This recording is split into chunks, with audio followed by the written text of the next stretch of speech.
Hey, listen to Wrestling Roundup on FreeFM 89.0. As always, I'm Grady, and live on Skype we got Josh. Hey. We're going to crack off with Raw to start with. A couple things, but we also got a lot of other Clash of Champions and some extra stuff to get to, so we may have to churn our way through. We'll start off, Roman still champ as expected. Yeah, this reign's been really pretty good. I've really loved the matches and the open challenges. Mm-hmm. And it's been mixing, and those open challenges have done something Cena's didn't, and they've been mixed inside with a storyline. Yeah. Guys have come after him for the right to be the guy that takes the title off the guy.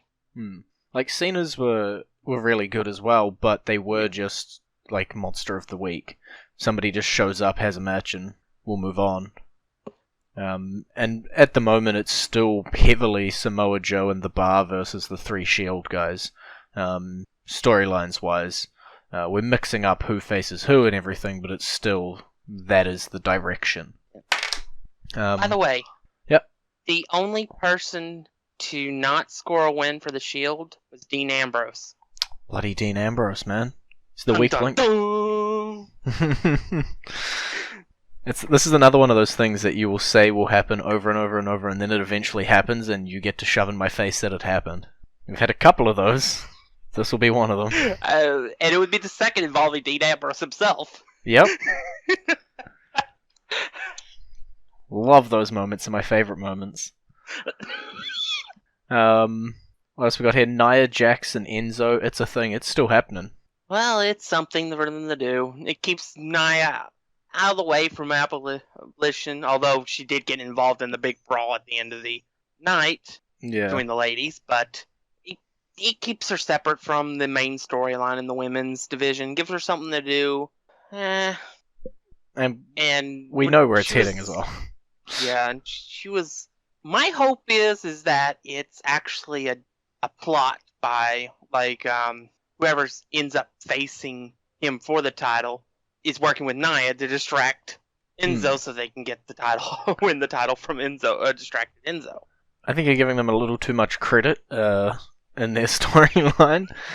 But yeah, it'd be great to have some sort of storyline implication behind it rather than just Nia is now taking fancy to Enzo and going to be moving over to 205. But he does kind of have a spot to fill after Drew and him are not on too good of a terms anymore. Yeah, because Enzo is paranoid because Drew made the mistake of saying that he wanted to be champion. Well, it seems like the Cruiserweight division is having a lot of shift at the moment because what looked to be a huge opportunity for Rich Swann has now caused a shuffle about in what's happening because of his arrest. I believe he's also been released. But his arrest for a domestic violence incident, which means immediate suspension. Yeah, he's been suspended. I don't think he's been released yet because I think they're going to do the same thing that they did with Jerry Lawyer. Oh, I meant released from jail. Sorry. Oh. Yeah. Okay. Yeah, you have to be specified on that one. I forgot released as that double meaning, yep. Yeah, I think they're going to do the same thing they did with Jerry Lawyer, is they'll let the law process work itself out. Yep. But he will be suspended indefinitely. Yep. And if you're guilty, you're fired, and if you're not guilty, you can come back to work. Yeah. It's honestly the right way to do it. Take no chances, make the decision and go. But what it has done is it's opened up a spot, number one contenders-wise. Which has been filled by the guy that most people want to see win the title. And that's Cedric Alexander. Yeah. I'm not entirely too sure at the moment looking at 205, because if I was to list people who I want to go after the title next, number 1 and number 2 aren't debuted yet. And that's Hideo Itami next week, and then the potential Rockstar Spud showing up afterwards. They're my number 1 and number 2. Cedric's my number 1. Your Cedric's been number 1 since the Cruiserweights debuted. Beforehand. Yeah. Because I actually knew who he was, and I liked him in Ring of Honor. Honestly, just with the storyline wise, I kind of want Drew to end up getting a shot. I don't think Drew will end up taking the title, I don't know if Cedric will either. I feel like if we're going to be bringing in these two big guys, one of them will eventually end up with the title, but I'm not going to be too sure of that. I'm excited for Rockstar Stud especially.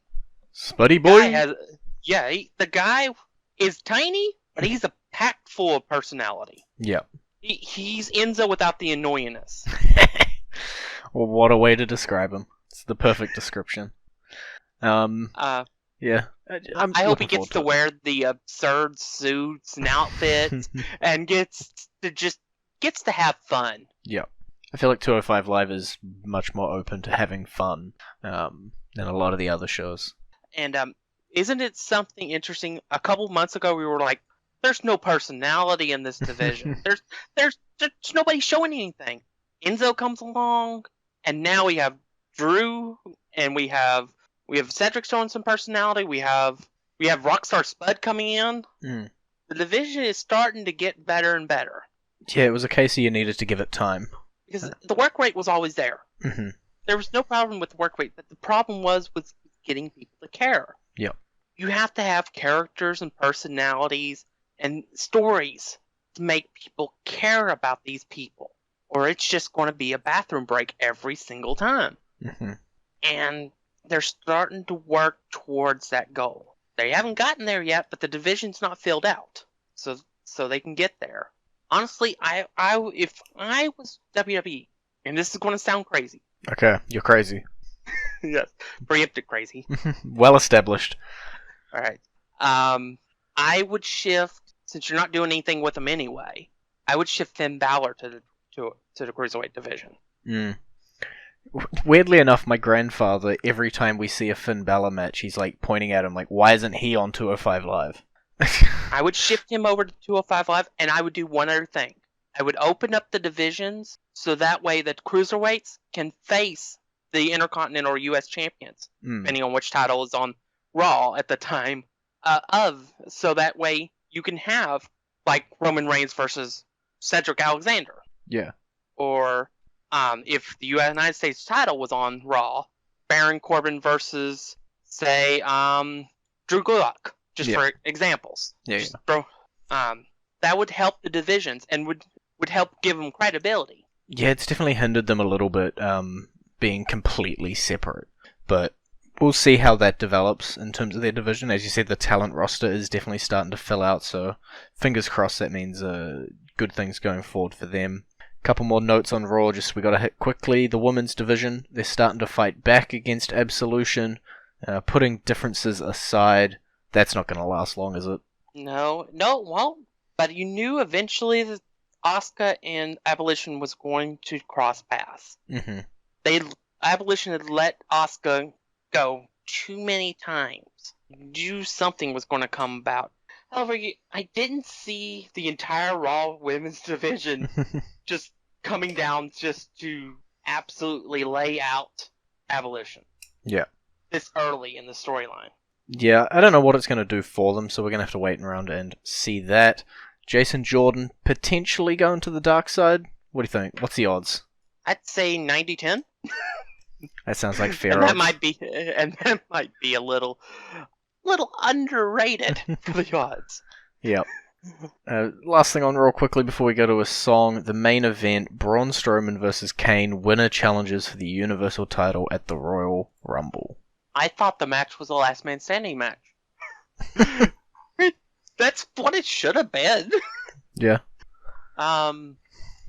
Let's just say these two went to war, and we still don't have a number one contender.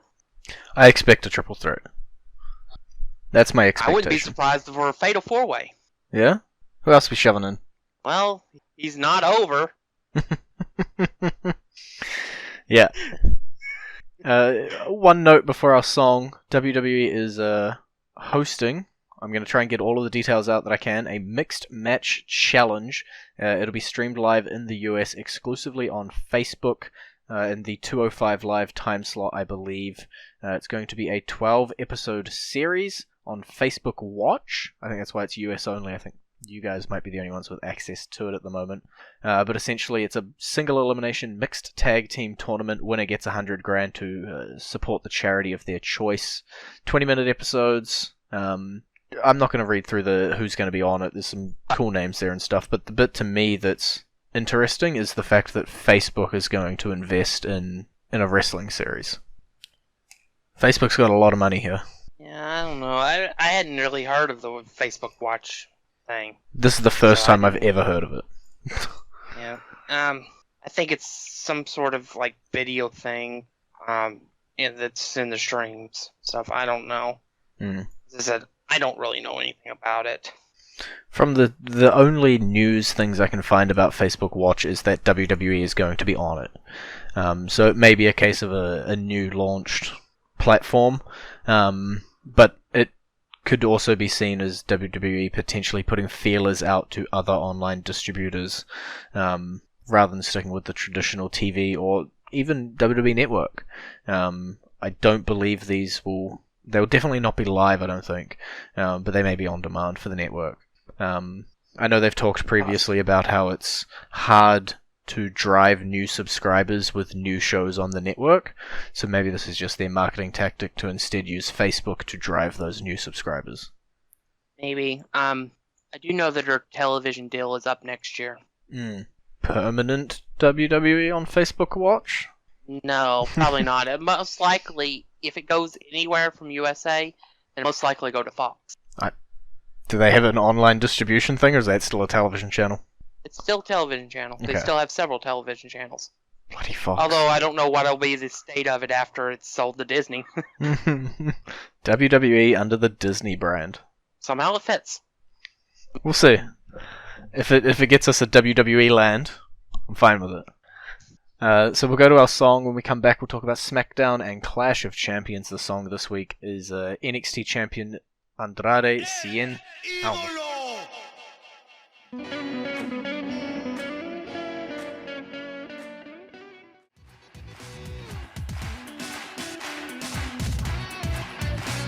And you're back with Wrestling Roundup, FreeFM 89.0, Grady and Josh. Oh, there's still so much to get through from SmackDown, so much advancement on the go home. Who would have expected it? Instead, we're just going to hit the main points. Breezango, they have challenged the Bludgeon Brothers. I had literally said like 2 minutes before they announced the match that the match was going to happen on Sunday. I mean, because it seemed like it would be a fitting point to end the case of 2B. Yeah. I just want to know that it's not going to end when this match happens. It can't end. Yeah, and you know what? I'm starting to like the Bludgeon Brothers. It happened. It happened. They're absolutely nutcases. They're completely different than they were when they were with Bray. And yet they're crazier than ever. I'm happy. There's a smile across my face. I'm looking forward to Breezango Bludgeon. Obviously, Bludgeon is just going to demolish them.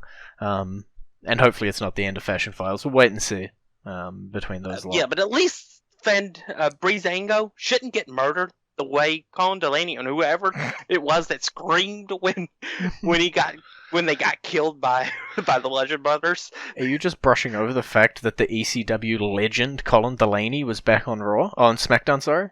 How dare you? He got murdered on live television! That was his job when he was with ECW as well. Why are we surprised? He'd walked around with bloody rib tape on half the time. The other guy, if this article loads quickly, is Chikara Grand Champion Juan Francisco de Coronando. I butchered that name. Let's just say he's a Chikara wrestler. Leave it at that. That's shocking to me. I like Chikara. Yeah. Yeah, they had a match. Bludgeon Brothers win. Why be surprised? What else do we got? We're going to have to get into the matches, aren't we? Zack Ryder, Mojo Rawley. It's on the pre-show. Die, Zack Ryder, die! Don't even know why I asked you for your opinion on this, huh? At least I'm consistent. That's a true fact. I've hated Zack Ryder forever. I'll also go with Mojo winning here. I just see he needs the momentum running off of this feud more than Zacky Boy does. The Usos will take on the New Day and Shelton Benjamin and Chad Gable and Rusev Day. Fingers crossed on the Rusev Day win. Rusev Day for the tag title champions. Odds they actually win it though? 5%. But why are they in the match? That's my one question. Yeah, it's a fingers crossed really want, but no, it's probably not going to happen. So who's going to win the match? Throwing the fact that you want Rusev Day to win, who do you think is going to win? I'm still going with Rusev Day. Okay. Screw it. I don't care. I don't care if I'm wrong. Eggs in one basket. Let's go. Rusev Day. Yes. The SmackDown Women's Championship, Charlotte Flair versus Natalya. It's a Lumberjill match. The Riot Squad being thoroughly invested in screwing over Charlotte. Will we see a change of titles? No. At least not from this particular match. Okay. We may see one at Clash of Champions. We may not. Are you suggesting that there might be a cash-in? I'm suggesting there might be a cash-in. Okay. I've kind of forgotten that Carmella exists. Yes, she does have the briefcase, and she will be. Or is that? So We'll see. We'll see. So it is possible that the Riot Squad beat Charlotte up to the point where Carmella can cash it, and she's revealed as the mastermind behind the Riot Squad. Nah, again, you're giving them way too much credit. I'd much more expect Riot Squad to beat the hell out of Charlotte. She comes down, cashes in, and then the Riot Squad beat the hell out of her. But we'll see. There's plenty of opportunities, obviously, being a Lumberjill match. Everything's out there. Plenty of chance to do it. But as you're right, from this match, I do not expect Natalya to walk out with the championship. Triple threat match for the United States Championship. Baron Corbin, Bobby Roode, Dolph Ziggler. Who's pinning Dolph Ziggler? Well, considering that he's been beaten up by both challengers the last 2 weeks, I'm going with Baron Corbin to retain. Okay. I am going to go the opposite. I'm going to go Bobby Roode pinning Dolph Ziggler. I would have if he hadn't been come out on top this week. I put way too much faith in those feelings about, like, this person comes out on top, they lose. I don't know. I'm just going to put my eggs in the Bobby Roode basket. I think Baron's not going to be finished with him. I think that's going to write Ziggler out of it, and then we'll have some nice, good one-on-one clashy. That being said, Rumble's coming up, so clashes at the pay-per-view may be limited. I don't know what we're going to be doing in terms of title matches and other matches. But yeah, there's a good chance Bobby wins. I'm almost 50-50 on these two. I'll go 51% Bobby, 49% Corbin.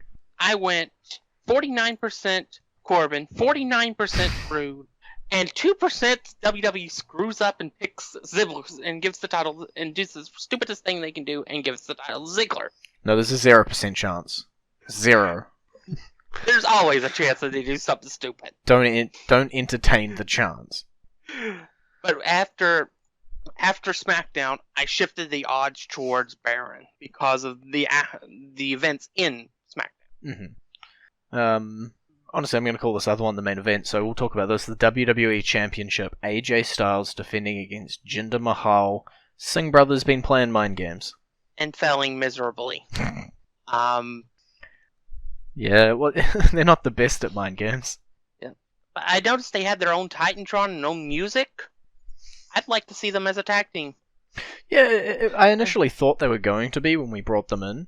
I thought they'd be fighting alongside Jinder as a tag team. I do wonder if we've busted so much of their credibility already that it may take a leave of absence for them to be credible in the tag team division, but we'll have to wait and see. I think they could definitely do that, and worst case, just shove them on 205. Or put them back on 205, you mean? Yeah. Did they ever compete on 205, or were they just from the Cruiserweight division? They appeared on a couple episodes really early on. Okay. Mostly in tag team matches. Mm-hmm. Yeah, I don't know. I feel like once the whole Jinder as champion thing is run out, which is very, very, very, very, very soon, the Singh brothers will have to find something to do on their own, and whether that is going back to 205 or whether that is lingering around as a tag team, we'll have to wait and see. SmackDown's tag team division's pretty good.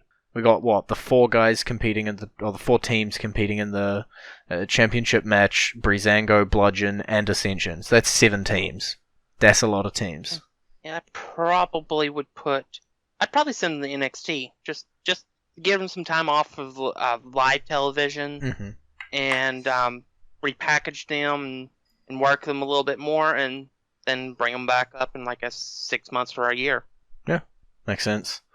And the last match on the card, Randy Orton, Shinsuke Nakamura taking on Kevin Owens, Sami Zayn. It will be a tag team match with Shane McMahon and Daniel Bryan as special guest referees. And if Owens and Zayn lose, they will be fired. And Owens and Zayn also have the Yep movement. Not only will they be fired, they will be fired from all of WWE, not just SmackDown. Mm-hmm.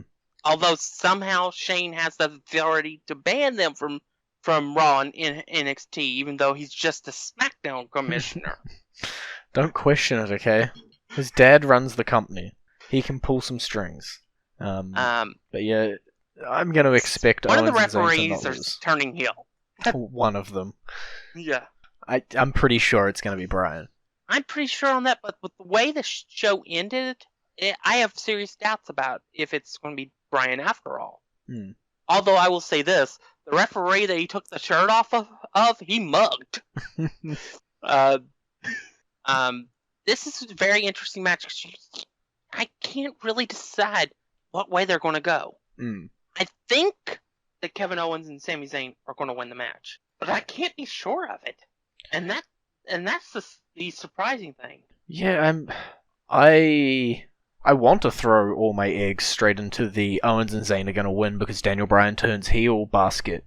I just don't think we're going to do the Owens and Zayn being fired thing. Yeah, I don't think that either, but I could see them turning into a lawsuit angle. Wrongful termination. Yep. I could also see them getting to keep their jobs because Shane turned heel. Although it doesn't make any sense because of the storyline. When has this ever made sense? That's the kind of thing WWE does. The storyline, what makes most sense is for Daniel Bryan to turn heel because of everything that's occurred. Whether it was with Shane abusing his powers towards his buddies, Owens and Zayn, or going over to Raw without telling him anything and invading there, and then him going over to the Raw to make peace and getting attacked. So, yeah, it's the one that makes the most sense. Whether that's the one we go with, flip a coin. I'm gonna go with the gun against my head. I'm gonna go with Zayn and Owens winning the match, and I'm gonna go for the long shot and go with Shane turning heel. You're insane, but we'd already come to that conclusion, so it's perfectly fine. Ditto switch Shane with Bryan for me, and that's all we've got time for this week. It's been great talking to you. Bye. You can visit our Facebook page, facebook.com/WrestlingRadio, and twitter.com/WrestlingRadio, and we'll see you guys next week with the Clash of Champions results.